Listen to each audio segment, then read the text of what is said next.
नमस्कार प्रिय आत्माओं, स्वागत है आपका आत्मा की बात चैनल पर, जहां हम खोलते हैं उन रहस्यों के द्वार जो सदियों से हृदय और आत्मा में बसे हैं।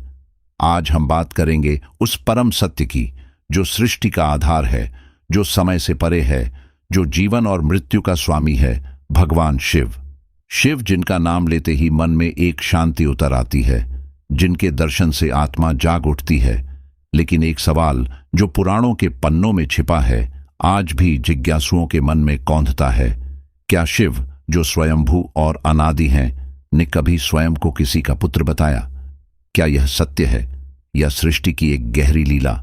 आइए इस रहस्य की गहराई में उतरें। अपनी आंखें बंद करें, गहरी सांस लें और महसूस करें डीएच मरु की ध्वनि को, जो सृष्टि की शुरुआत से गूंज रही है। कैलाश पर्वत की बर्फीली चोटियों पर, जहां हवाएं भी ध्यानमग्न होकर बहती हैं, वहां विराजमान है भगवान शिव। उनके नीले कंठ में विष का तेज है, जटाओं में गंगा की पवित्र धारा बह रही है और त्रिशूल उनके हाथ में सृष्टि के संतुलन का प्रतीक है। उनके सामने बैठे हैं देवर्षि नारद, जिनके मन में जिज्ञासा का समुद्र हिलोरें मार रहा है। नारद अपनी वीणा को एक ओर रखते हुए आदर से पूछते हैं, हे महादेव, आप तो आदि अनादि हैं, स्वयंभू, जिनका न जन्म है न अंत। वेद और पुराण आपको परम ब्रह्म कहते हैं, फिर कुछ पुराणों में क्यों लिखा है कि आप ब्रह्मा के पुत्र हैं? क्या यह सत्य है? आपने स्वयं को किसका पुत्र बताया? शिव जी की आंखें, जो अनंत ब्रह्मांड को समेटे हुए हैं, हल्की मुस्कान के साथ चमक उठती हैं। उनकी आवाज जैसे हिमालय की गूंज, गहरी और शांत गूंजती है। नारद, सत्य को जानने के लिए माया के परे जाना होगा। मैं शिव हूं, न जन्म न मृत्यु, न आदि न अंत। मैं स्वयंभू हूं, सृष्टि का आधार। लेकिन सृष्टि को समझाने के लिए मैंने लीला रची।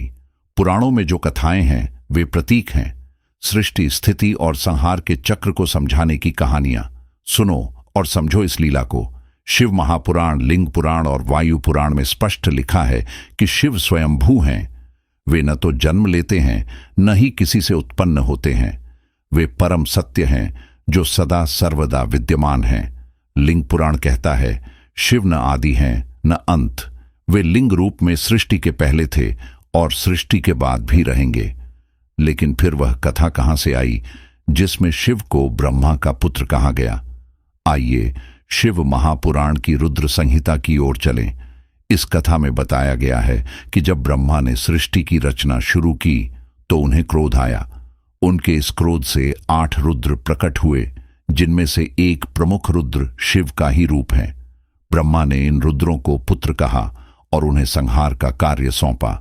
लेकिन यह पुत्रत्व सृष्टि की लीला का हिस्सा है, न कि जन्म का। शिव ने स्वयं कहा, मैं परम ब्रह्म हूं। ब्रह्मा, विष्णु और मैं त्रिदेव एक ही सत्य के 3 रूप हैं।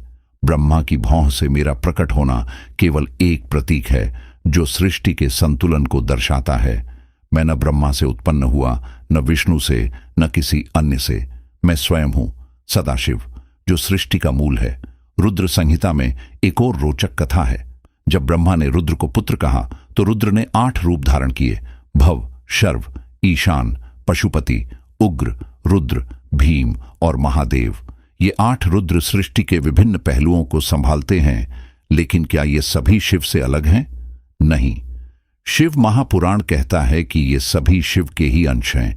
जैसे सूरज की किरणें सूरज से अलग नहीं होती, वैसे ही ये रुद्र शिव से अलग नहीं। नारद ने पूछा, प्रभु, तो क्या आप इन रुद्रों के रूप में सृष्टि में आए? शिव हंसते हुए बोले, नारद, यह मेरी लीला है। मैं एक हूं, लेकिन अनंत रूपों में प्रकट होता हूं। रुद्र मेरे अंश हैं, लेकिन मैं स्वयंभू हूं। सृष्टि को चलाने के लिए मैंने यह नाटक रचा। ब्रह्मा मेरे पिता नहीं, बल्कि मेरे ही एक रूप का हिस्सा हैं। यह सुनकर नारद चकित रह गए। वे समझ गए कि शिव का पुत्रत्व केवल सृष्टि की कहानी का हिस्सा है। असल में शिव परम सत्य हैं, जो किसी से उत्पन्न नहीं होते। त्रिदेव ब्रह्मा, विष्णु, शिव को हम अलग अलग देखते हैं, लेकिन पुराण कहते हैं कि ये तीनों एक ही परमात्मा के रूप हैं।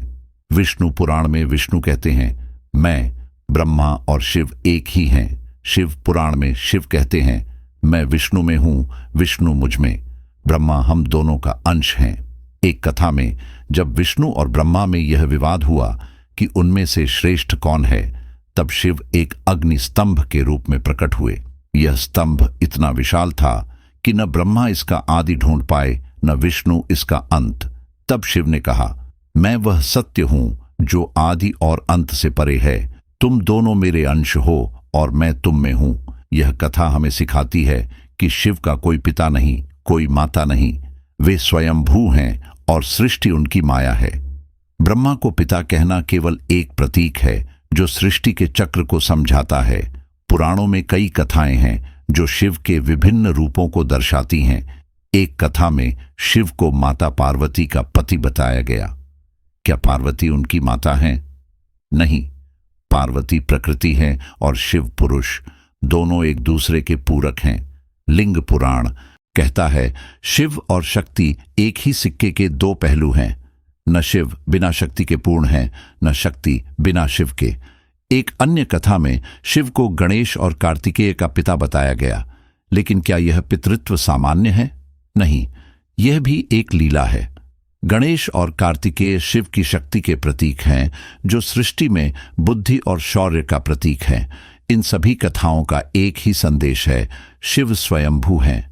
वे किसी के पुत्र नहीं, बल्कि सृष्टि के आधार हैं। पुराणों की कथाएं हमें सत्य तक ले जाने का रास्ता है, लेकिन सत्य वही है जो शिव ने नारद को बताया, मैं हूं और सृष्टि मुझसे है।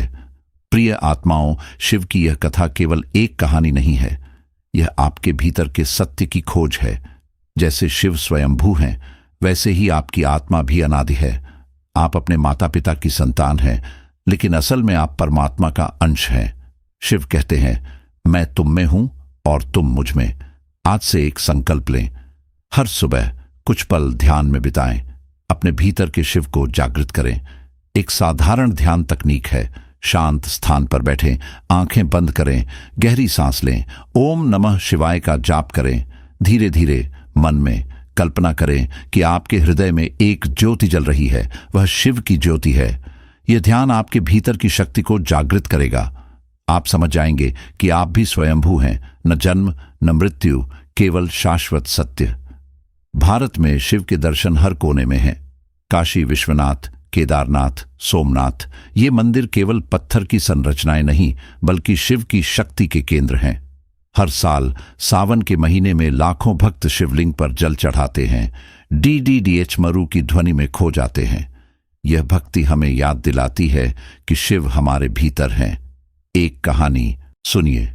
एक भक्त ने काशी में शिवलिंग को देखा और पूछा, प्रभु आप कौन हैं?